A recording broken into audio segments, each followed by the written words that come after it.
السلام عليكم. حضر معكم وصفة الأرز بالكمون مع الباذنجان والجلبانة.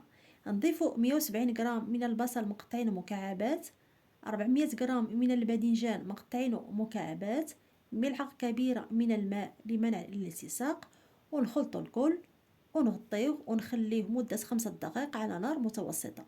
ومن بعد 5 دقائق نضيف 400 غرام من الطماطم، نشويوها ونقيوها ونحيدو الزرع ونقطعوها مكعبات، وحبة واحدة من الفلفل مقطعين مكعبات أحمر أو أخضر أو أصفر، 15 غرام من المعدنوس مفروم، 4 ملاعق صغيرة من الكمون، نصف ملعقة صغيرة من الخرقوم البلدي، ربع ملعقة صغيرة من البزار، وربع ملعقة صغيرة من السكنجبير، وربع ملعقة صغيرة من القرفة، وربع ملعقة صغيرة من رقائق فلفل حار الملحة، 300 غرام من الأرز نبيتو في الماء ليلة كاملة ونصفيه، 740 ملل من الماء من الروبيني، ونخلطو الكل ونخليه حتى يغلى لينا.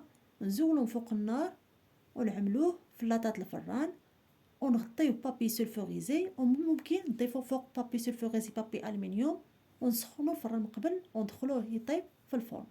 ومن بعد نخرجوه مباشرة نضيفو 300 غرام من الجلبانة نفوروها، ونخلطو الكل ونخليوها ترتاح مدة 5 دقائق، ونقدموها بالصحة والراحة.